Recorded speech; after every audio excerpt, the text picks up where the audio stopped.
சித்தமெல்லாம் நிறைந்த சித்தர்கள் வரிசையில் நாம் இன்று பார்க்க போவது தக்ஷணாமூர்த்தி சுவாமி சித்தர்.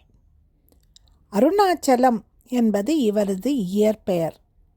திருச்சிக்கு அருகில் உள்ள கீழாளத்தூர் என்னும் கிராமத்தில் சுமார் 200 ஆண்டுகளுக்கு முன்பு இந்த ஞானி தோன்றியிருக்கிறார். இவரது பெற்றோர்கள் சிவசிதம்பரம் பிள்ளை, மீனாம்பிகை அம்மையார். திருமணமாகி குழந்தை பேறு எதுவும் இல்லாமல் மனம் வருந்திய பெற்றோர் திருவண்ணாமலை அண்ணாமலையாரை வேண்டிக் கொண்டதின் பலனாக பிறந்தவர் இவர். 5 வயதாகியும் கூட குழந்தை பேசாமல் இருப்பது கண்டு பெற்றோர் கண்ணீருடன் வேண்டி முறையிட்ட போது இறைவன் சிவபெருமான் யோகி வடிவம் பூண்டு சிவசிதம்பரத்தின் வீட்டிற்கு வந்து குழந்தையிடம் பேசும்படி சொல்ல, அதன்படியே அதன் தந்தை எதற்காக நீ கண்களை மூடியிருக்கிறாய் என்று கேட்க, குழந்தை கண்களை திறக்காமலேயே நீயே நான், நானே நீ என்று சொல்லி இருக்கிறது. இது கேட்டு அங்கிருந்த யோகி சட்டென மறைந்தார். இது கண்டு பெரும் மகிழ்ச்சியும் திகைப்பும் கொண்ட அப்பெற்றோர் வந்திருந்தது அண்ணாமலை சிவனே என்பதையும் தங்கள் குழந்தை ஒரு தெய்வீக குழந்தை என்பதையும் உணர்ந்தனர்.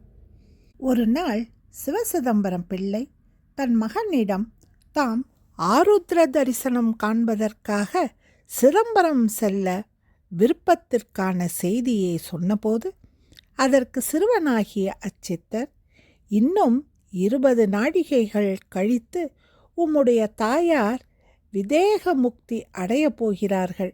இந்த நேரம் பார்த்து சிதம்பரம் போகிறேன் என்றால் எப்படி என்று கேட்டது. என்ன ஆச்சரியம்! அச்சித்தர் குழந்தை சொன்னபடியே நடந்தது.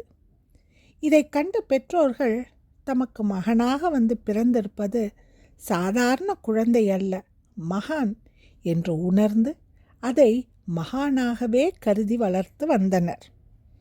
அருணாச்சலம் பள்ளியில் சேர்க்கப்பட்ட போது பள்ளியிலும் இவரது தெய்வீகத்தன்மை ஒளிர்ந்தது. படிப்பில் நாட்டமில்லாமல் எப்போதும் வகுப்பில் தியானத்திலேயே மூழ்கி கிடப்பார். ஆசிரியர் பாடம் சம்பந்தமாக கேட்கும் கேள்விகளுக்கு அனைத்துக்கும் ஒன்று விடாமல் அப்படியே மனப்பாடம் செய்தாற்போல் கூறுவார்.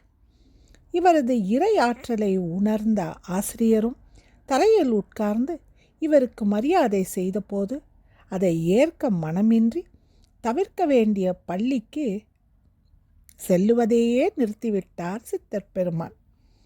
இப்படியாக சித்தரின் புகழ் ஊர் முழுக்க பரவி கொண்டிருந்த வேளையில் பக்கத்து ஊரில் இருந்த ஒரு வைணவ தம்பதியருக்கு நெடுநாட்கள் வரை மகப்பேறு இல்லை.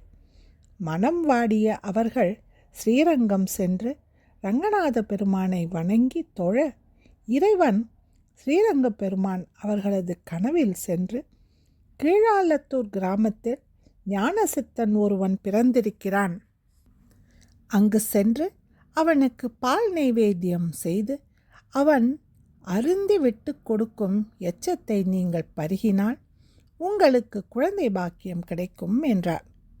அந்த வைணவ தம்பதியினரும் அவ்வாறே செய்ய அவர்களுக்கு அழகிய ஆண் குழந்தை ஒன்று பிறக்க அவர்கள் அதற்கு சித்தரின் பெயரான அருணாச்சலம் என்பதையே சூட்டி மகிழ்ந்திருக்கின்றனர்.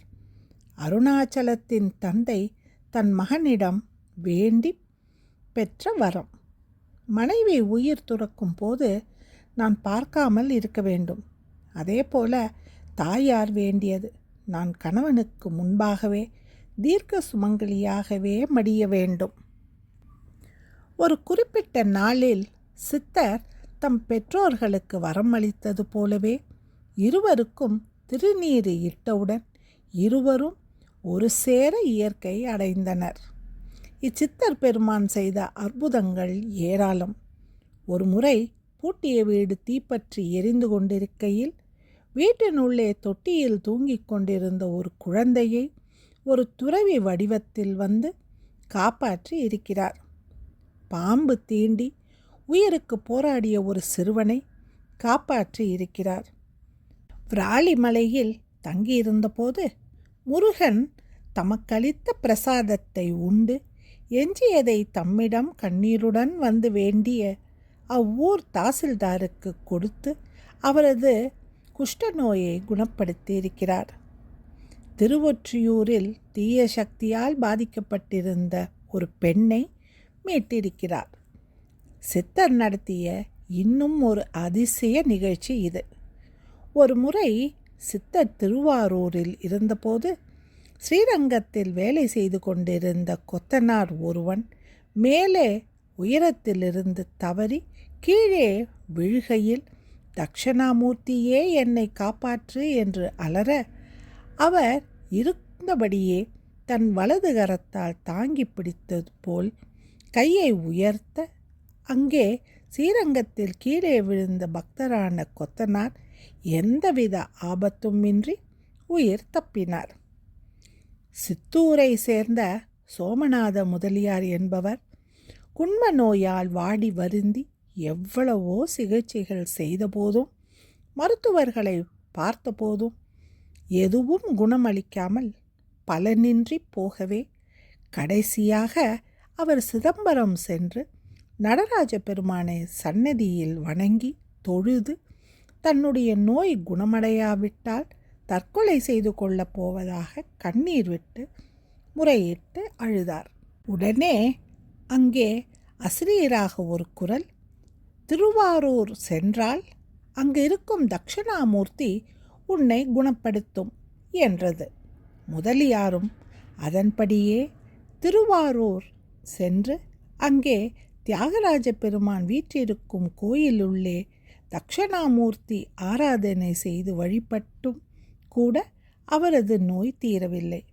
அது கண்டு முதலியார் வருந்த நடராஜ பெருமான் அன்று இரவே முதலியார் கனவில் துறவி வடிவம் தாங்கி யாம் குறிப்பிட்டு கூறியது இந்த தட்சிணாமூர்த்தி இல்லை, இந்த ஊரில் அவதூதராக ஒருவர் திரிகிறார், அவரிடம் செல் என்று கூற அது கேட்டு அகம் மகிழ்ந்த முதலியார் விடிந்ததும் விடியாததுமாக சித்தரை தேடி சென்று பார்க்கும் வேளையில் அங்கே சாலையில் எச்சில் இலைகளை புரட்டி கொண்டிருந்த இவரை கண்டு வணங்கி தொழ சித்தர் பெருமான் தான் உண்ட உணவில் இருந்து மிச்சத்தை எடுத்து சிறிது அவரிடம் கொடுக்க அதை வாங்கி உண்ட முதலியாரின் குண்ம நோய் பூரணமாக குணமாகியது.